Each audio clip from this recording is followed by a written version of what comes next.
Wanting enlightenment is exactly what's stopping you from attaining it. So what do most people do? They try harder not to want it. Spoiler, it just makes things worse. In this video, I'm going to show you how to meditate without chasing enlightenment, even if you're chasing enlightenment. But before I do that, let me quickly introduce myself. My name is Christian, I'm a friend of the way, and I've been practicing Zen meditation for several years now. And now I just want to inspire your spiritual journey.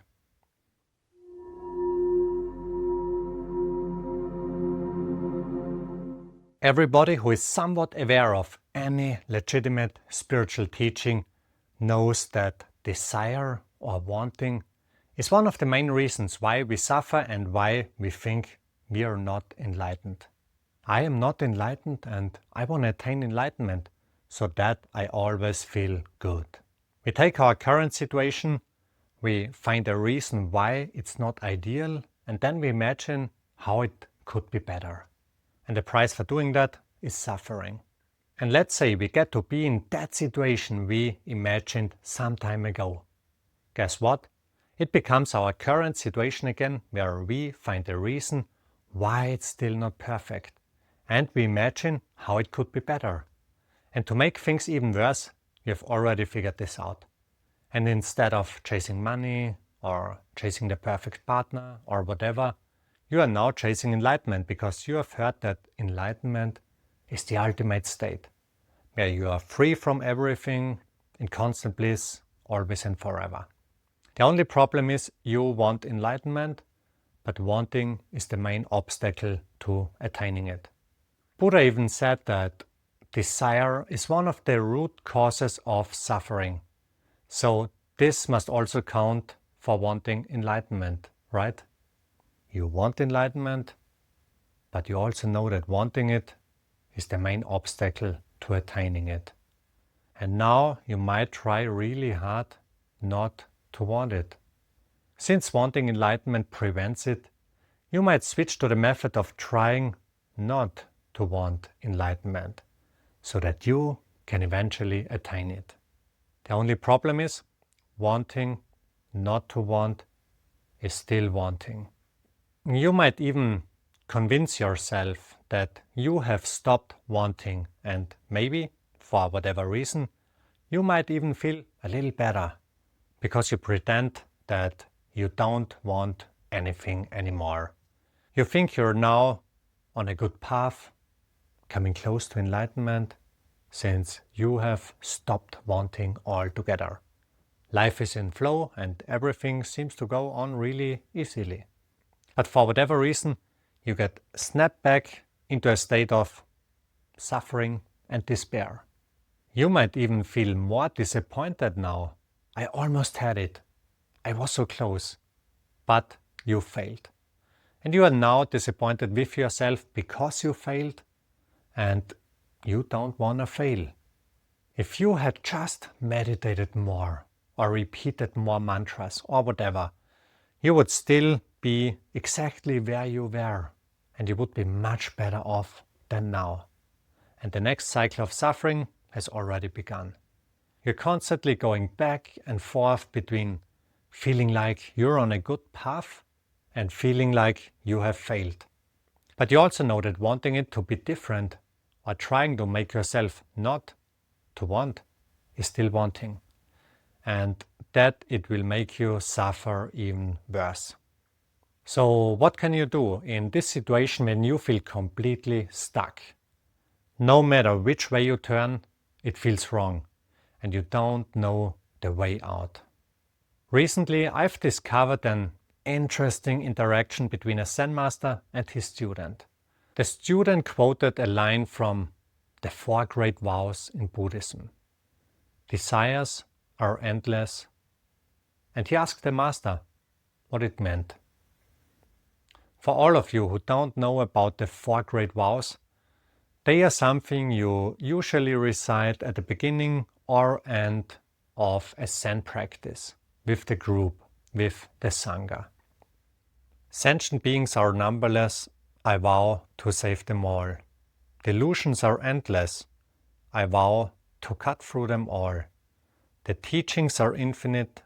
I vow to learn them all. The Buddha way is inconceivable. I vow to attain it. This is how I learned the 4 great vows, but there are many slightly different versions, and the line from the version the student asked about goes like this. Desires are inexhaustible. We vow to extinguish them all. It points to the exact same problem I just talked about before. Wanting is endless, so I vow not to want, which is also wanting. So back to the story. The student asked the master what it means. Desires are endless. And the master replied, I want. Which is a very clear way to answer this question. Instead of theorizing about wanting and where it comes from and so on, he instantly pointed to the thing that's closest to it. I want. But the story is not over yet. Now comes the real punchline. Because then the student asked him, Master, how do I extinguish all desire? And the master just said, I want. When I read this answer, I was quite shocked.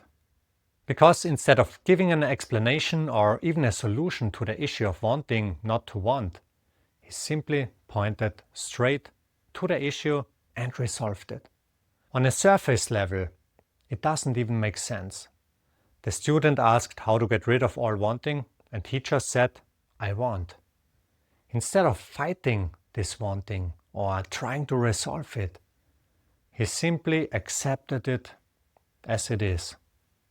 Wanting implies that we want to make one thing into another thing. Letting go of wanting means accepting everything as it is. Imagine the voice inside your head telling you what to want or not to want is no longer bothering you.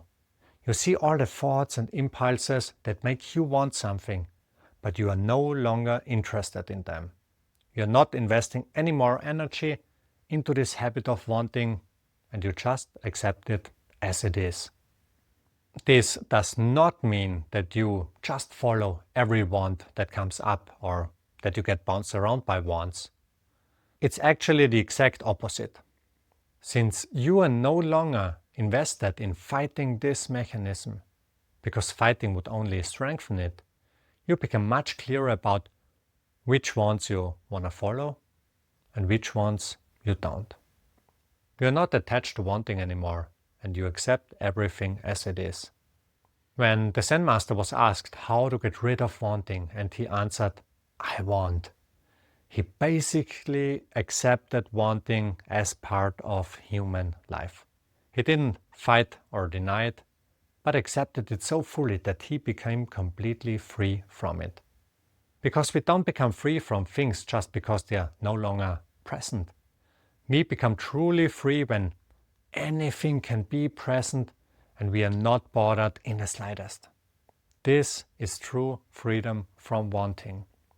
So how can this help you in your meditation? Instead of fighting your wants, you just notice them. You don't even have to accept them, because that's the next big trap. Forcing yourself to accept things you actually don't want to accept. No, you just notice them. When you sit in meditation and the thought comes up like, I want enlightenment, or I want the alarm to ring so I can finally get up from my meditation. Instead of attaching to it, trying to want it more badly or trying to get rid of this wanting, you just notice it. You notice the thought of wanting something. You notice the feeling that comes with it. You just notice what's happening, because actually there is no right or wrong here. Whatever comes up, you just notice it. And you don't have to do anything else really. That's really it. Except if you want something else, but then you just notice that too. If you want to share your experience, on what's the hardest part for you when it comes to letting go of wanting in your meditation or in your life, just let me know in the comments below. I would love to hear from you. And if you're looking for more guidance on this journey, I also offer an online course that dives deeper into the topic of meditation and spiritual practice for awakening. You can also find the link in the description below. Alright, I hope this was helpful. Now I want you to like the video, comment and subscribe to my channel. I wish you all the best, your friend of the way. Bye.